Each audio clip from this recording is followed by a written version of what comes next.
France media forum में सभी का स्वागत करता है। आप मेरा चैनल लाइक और सब्सक्राइब कर दीजिए। भारत के प्रधानमंत्री नरेंद्र मोदी ब्रुनई की यात्रा पर चले गए हैं। ब्रुनई ये जो है बोर्नियो, ये जो आइलैंड है जहाँ पर मलेशिया और इंडोनेशिया दो बड़े देश है, यहाँ पर एक छोटा सा देश ब्रुनई जो कि इस्लामिक लॉ का पालन करता है, शरिया लॉ के पालन करता है और एक इस्लामिक कंट्री है। ऑफिशियली इसका नाम है ब्रुनई दार सलाम। ब्रुनई 1984 में ब्रिटिशर्स द्वारा आज़ादी प्राप्त कर लेता है। 1984 में एक आज़ाद देश हो जाता है और उसी के बाद ब्रुनई के जो सुल्तान है हसनन बोल्किया, इनका पिछले 40 साल से ब्रुनई के ऊपर एक सत्ता चली आ रही है, जिसको हम कह सकते हैं कि ब्रुनई के जो सुल्तान है पिछले 40 सालों से ब्रुनई के ऊपर राज कर रहे हैं। इस 40 साल में ब्रुनई के सुल्तान ने ब्रुनई को जो एक तरक्की के राह पर, एक मॉडर्नाइजेशन के राह पर जो आगे बढ़ाया हुआ है, वो दुनिया में तारीफ काबिल कहा जा सकता है। ब्रुनई की प्रति व्यक्ति आय जो है 33 लाख बताई जाती है। ब्रुनई में टैक्स नहीं लिया जाता है। ब्रुनई में जो है मेडिकल सुविधाएं जो है वो हर नागरिक के लिए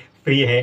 ब्रुनई की जो टोटल पॉपुलेशन है वो बहुत ही कम है, 4 लाख की टोटल पॉपुलेशन है और ब्रुनई को जो है टैक्स हेवन कंट्री के नाम से जाना जाता है। यहाँ पर जो भी अपना ऑफिस ओपन करता है या बिजनेस डालता है उनको टैक्स में बहुत सारी सहूलतें दी जाती है ब्रुनई को। ब्रुनई का जो मेन सोर्स है जिससे ब्रुनई को इनकम मिलती है उसमें गैस और ऑयल बहुत ही ज़्यादा मायने रखता है। ब्रुनई के जीडीपी के 50% जो हिस्सा आता है गैस और ऑयल बेचकर ही ब्रुनई के जीडीपी में आता है। 1929 में ब्रुनई में गैस की खोज की गई थी। उसके बाद गैस और ऑयल निकलना जो है ब्रुनई में चालू हो गया और उसी के बाद से ब्रुनई जो है एक अमीर देशों की लिस्ट में आने लग गया। और 1984 में जब से ब्रिटिशर्स ने ब्रुनई को एक आज़ाद मुल्क घोषित किया और वहाँ से अपना बिस्तर उठा के चले जाते हैं, तब से ब्रुनई ने एक तरक्की की राह देखी हुई है। अब भारत के प्रधानमंत्री नरेंद्र मोदी ब्रुनई गए हुए हैं क्योंकि ब्रुनई के साथ भारत के पिछले 40 सालों में बहुत ही अच्छे और बहुत ही घनिष्ठ संबंध रहे हैं। अब ये जो प्रधानमंत्री ब्रुनई की यात्रा पर गए हैं, इसमें क्या एजेंडा रह सकता है उसके बारे में थोड़ा सा जान लेते हैं। भारत जो है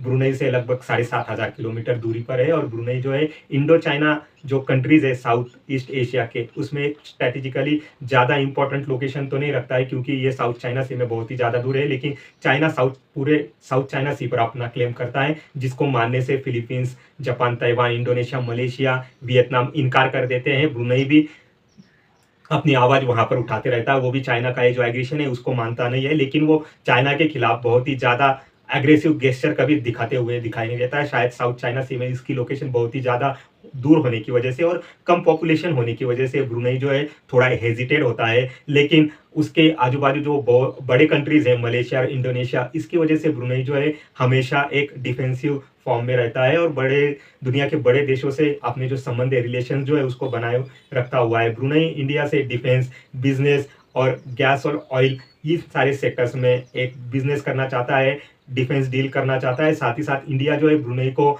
स्पेस और साइंस टेक्नोलॉजी में ट्रेनिंग देना चाहता है। इंडिया जितने सैटेलाइट लॉन्च करता है उसको ट्रेस करना, उसको मॉनिटर करने के लिए इंडिया ने बहुत सारे कंट्रीज में अपने ऑफिसेस खोल के रखे हुए हैं, वर्क स्टेशन खोल के रखे हुए हैं। वैसा ही एक वर्क स्टेशन इंडिया ने जो है ब्रुनई में खोल के रखा हुआ है। इसी की वजह से इंडिया के लिए ब्रुनई ये जो कंट्री है स्ट्रेटेजिकली और स्पेस रिलेटेड हिसाब से बहुत ही इंपॉर्टेंट हो जाती है। इंडिया ब्रुनई की टीम को वहाँ पर स्पेस रिलेटेड टेक्नोलॉजी में ट्रेनिंग देना चाहता है और इंडिया जो है ब्रुनई से गैस और ऑयल खरीदना चाहता है। प्रीवियस 2-3 साल से इंडिया बहुत ही ज़्यादा मात्रा में जो है रशिया से ऑयल और गैस इंपोर्ट कर रहा है।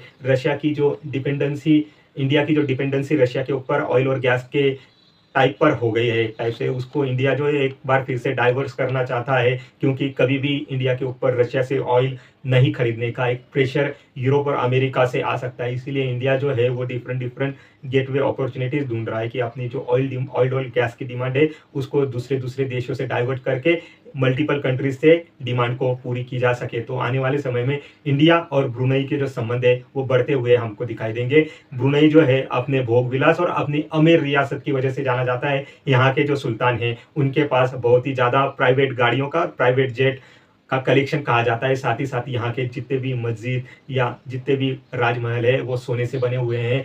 गोल्ड का एक टाइप से यहाँ के सुल्तान को बहुत ही ज़्यादा आकर्षण है। इसी की वजह से ये जो ब्रुनई के सुल्तान हैं इनका वर्ल्ड में बहुत ही ज़्यादा कार का हुआ या उनका जितना भी रहन सहन है बहुत ही डिस्कशन का विषय होता है। तो आने वाले समय में इंडिया और ब्रुनई के संबंध जो है, रिलेशंस जो है वो नई तरक्की की राह पकड़ते हुए, नई रफ्तार लेते हुए हमको दिखाई देंगे। और इंडिया अपनी जो एक्ट ईस्ट पॉलिसी में ब्रुनई को जितना इंपॉर्टेंस दे रहा है और साउथ ईस्ट कंट्रीज के देशों को जितना इंपॉर्टेंस दे रहा है, वो तो आने वाले समय में ही हमको पता चलेगा कि उसको इंडिया के क्या रिजल्ट मिलते हैं। फिलहाल के लिए आप मेरा चैनल ट्रांसमीडिया फोरम लाइक और सब्सक्राइब कीजिए। फर्दर क्या डेवलपमेंट होती है मैं आपके साथ शेयर करूंगा। Thank you very much.